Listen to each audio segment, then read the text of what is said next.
नमस्कार, आप देख रहे हैं नॉलेज स्टूडियो, जहां हम आपको देश और दुनिया की सबसे बड़ी खबरों का विश्लेषण करके बताते हैं। आज का सवाल हमारे लोकतंत्र के दिल से जुड़ा है। क्या electronic vending machine EVM Bharat में निष्पक्ष चुनाव के लिए खतरा बन रही है? कांग्रेस अध्यक्ष मल्लिकार्जुन खड़गे ने इस बहस को फिर से जिंदा कर दिया है, बैलेट पेपर वापस लाने की मांग करते हुए। क्या ये कदम सही दिशा में है या फिर पीछे की ओर? पूरी जानकारी के लिए हमारे साथ बने रहिए। आखिर बैलेट पेपर की मांग क्यों की जा रही है? सोचिए, अगर आपके हर वोट पर सवाल उठने लगे, क्या आप सिस्टम पर भरोसा कर पाएंगे? कांग्रेस यही कह रही है ईवीएम के बारे में। संविधान दिवस के मौके पर कांग्रेस अध्यक्ष मल्लिकार्जुन खड़गे ने बड़ा ऐलान किया। उन्होंने घोषणा की कि कांग्रेस पूरे देश में एक व्यापक अभियान चलाएगी, जिसमें बैलेट पेपर के जरिए मतदान की मांग की जाएगी। उनका आरोप है कि ईवीएम से छेड़छाड़ की जा रही, लेकिन ये मांग अभी क्यों? क्या ये वाकई लोकतंत्र की चिंता है या कांग्रेस की हालिया चुनावी हार का नतीजा? चलिए दोनों पक्षों पर नजर डालते हैं। इसमें बीजेपी की प्रतिक्रिया क्या है? आलोचक कहते हैं कि कांग्रेस केवल हारने पर ईवीएम को दोष देती है। आखिर इस आरोप की सच्चाई क्या है? बीजेपी ने खड़गे की मांग का तुरंत जवाब दिया। पार्टी के प्रवक्ता शहजाद पूनावाला ने कांग्रेस का मजाक उड़ाते हुए कहा कि ईवीएम केवल तब खराब लगती है जब कांग्रेस चुनाव हारती है। उन्होंने हिमाचल प्रदेश और कर्नाटक जैसे राज्यों का उदाहरण दिया, जहां कांग्रेस की जीत के बाद ईवीएम पर कोई सवाल नहीं उठाए गए। तो क्या कांग्रेस अपनी हार को छुपाने के लिए ईवीएम को दोष दे रही है या फिर बीजेपी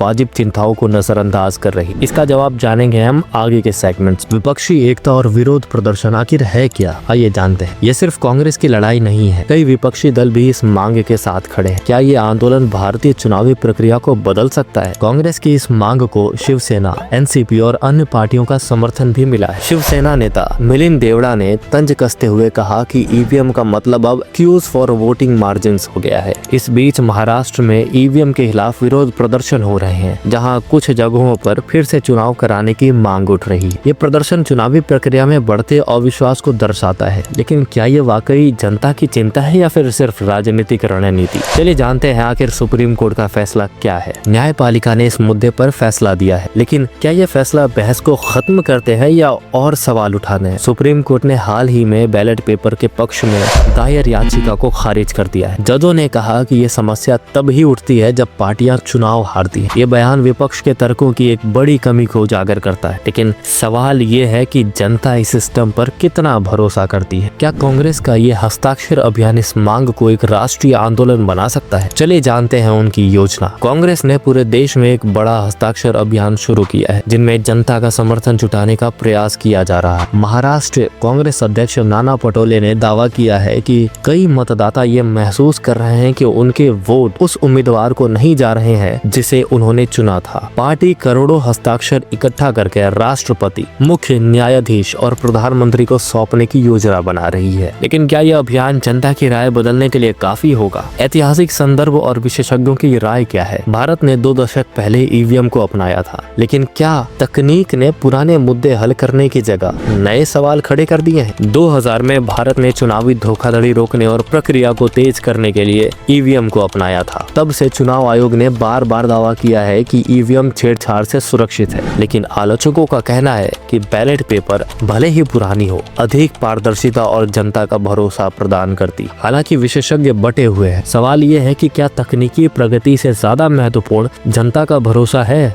आगे का रास्ता क्या हो सकता है? क्या भारत के चुनाव में बड़ा बदलाव देखने को मिलेगा या ये सिर्फ एक राजनीतिक तूफान बनकर रह जाएगा? खड़गे की बैलेट पेपर की मांग ने भारत की चुनावी प्रक्रिया पर एक अहम बहस छेड़ दी है, जहां चुनाव आयोग और सुप्रीम कोर्ट ईवीएम के पक्ष में खड़े हैं। वहीं कांग्रेस और अन्य विपक्षी पार्टियां बदलाव की मांग पर जोर दे रही हैं। आने वाले महीने तय करेंगे कि ये आंदोलन कितना प्रभावी होगा। सबसे बड़ा सवाल ये है कि आप क्या सोचते हैं? क्या भारत को बैलेट पेपर पर लौटना चाहिए या ईवीएम को ही रखना चाहिए? हमें कमेंट बॉक्स में जरूर बताएं। जाने से पहले जानिए क्यों ये बहस हर भारतीय मतदाता के लिए अहम है। आपका वोट, आपकी आवाज, हमारे चुनावी सिस्टम में भरोसा बनाए रखना लोकतंत्र के लिए बेहद जरूरी है। अगर आपको हमारा विश्लेषण पसंद आया तो नॉलेज स्टूडियो को लाइक, शेयर और सब्सक्राइब करना ना भूलें। जुड़े रहिए, जागरूक बनिए। धन्यवाद। जय हिंद।